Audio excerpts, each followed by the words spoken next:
Good evening, everyone. Tonight I thought I'd show you how I'm trying to resurrect a beautiful piece, the Chopin, the big Polonaise, Opus 53. I used to be able to play it 50 years ago, and it's all gone because I didn't stick with the accuracy of the lengths of the notes, the tempo, the pulse, everything. The dynamics, the pedaling, the tone, the color of the tone, it all has to be in there. So in your slow practice, you give yourself a chance to start to think about all these things. When you stand in front of the piano and then where there's room between the piano and the bench, and then you sit on the front half of the bench and your shoulders are dropped and your arms are like wet ropes with water dripping out of the tips, you can feel that heaviness in your hands dragging down the heaviness in the elbows.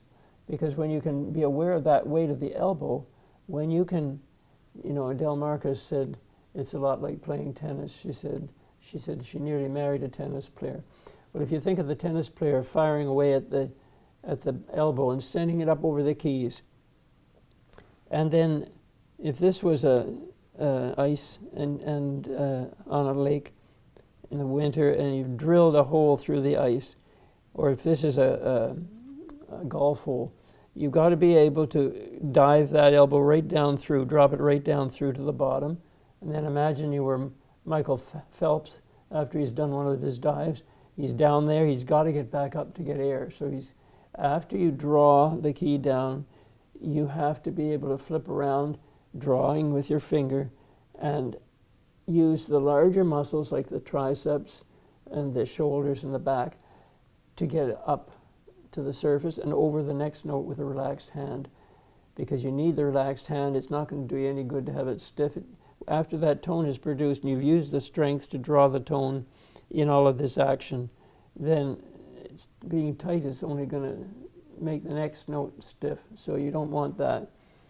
So that gives you a few ideas now in the counting. It has to be to that metronome. So if I can hear that metronome ticking, tick, tick, tick, tick.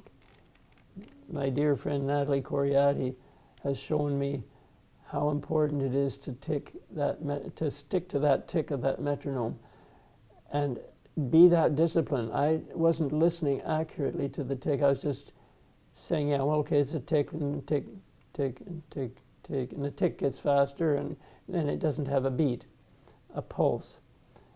The rhythm has to be able to sit on that pulse. If you have 30 seconds and dotted notes and everything, it has to be able to sit on that steady pulse, or the structure of the whole composition falls apart.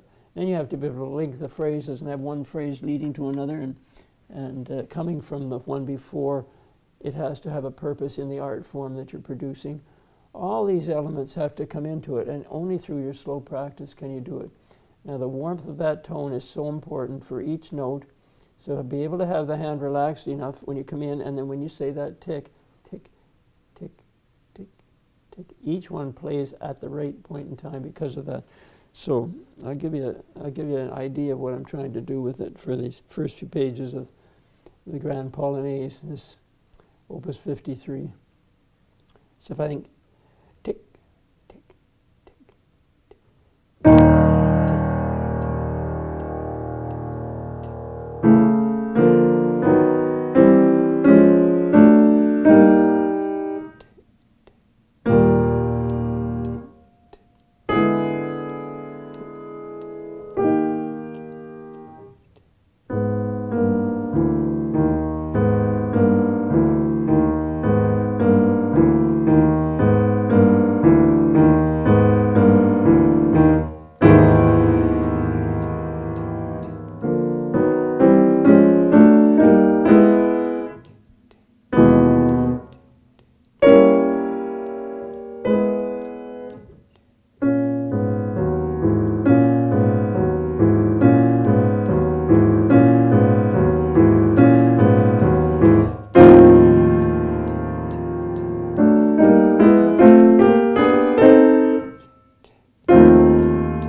second time it comes in. In this one, it's so tick, tick, tick, tick, tick. And I'm putting in the pedal every so often just to kind of tease my foot to coming in at the right, getting used to coming in at the right spot. But I do it mostly without the pedal because I'm trying to get the accuracy of the metronome.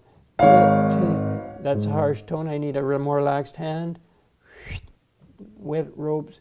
Dropping in the elbow, and you hear how I can bring out and voice the top note by that little snap with the fifth finger. See, he's got a decrescendo there. It's maestoso though, it's majestic and it's forte. So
just B flat minor melodic. But I need to have a decent weight and tone and color on every note, even though it starts quiet.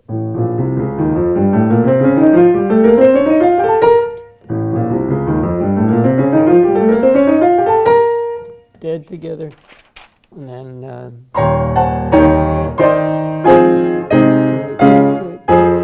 and that's saying tick tick tick tick tick tick tick. So that would be again.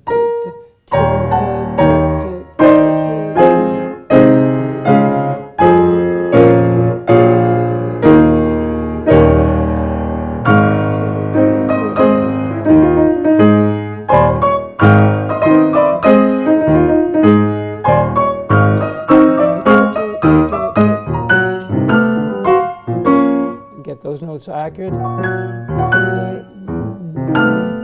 Now do that's it.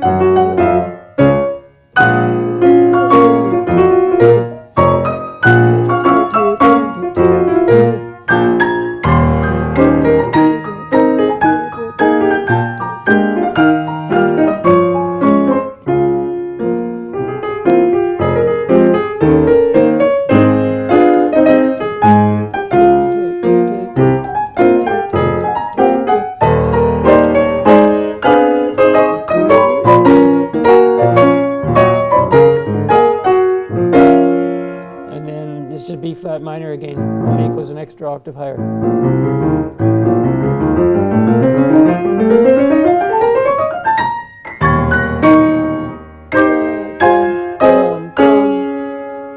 And then it goes down. So on the last page is it goes it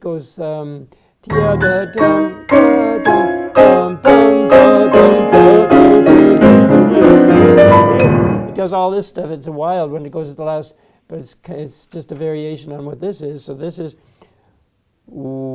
tick tick tick tick tick. They say pedal, so tick tick tick tick tick tick tick tick.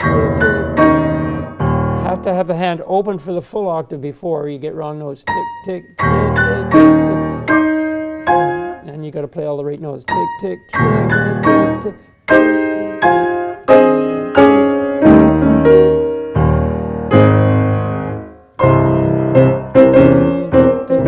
Timing, tick, tick, tick, tick, tick, tick, tick, tick, accurate for the 30 seconds. So anyway, I just thought I'd throw that out at you to show you where the patience is required to become a friend of the metronome. Do it with the metronome, not just tonguing it. And know that you're placing the tonguing exactly where that next tick is to come, and then the piece is going to hold together beautifully. So it's just a matter of discipline, and then the tone, the color of the tone, Then the phrasing, the shaping of the phrasing, but the shaping of the phrasing will be easier because you have the discipline of the metronome. It's going to allow the second phrase to relate to the first phrase and pull the whole piece together as a work of art, a form. Anyway, I hope that gives you a few ideas in practicing. Have a good night. Bye-bye.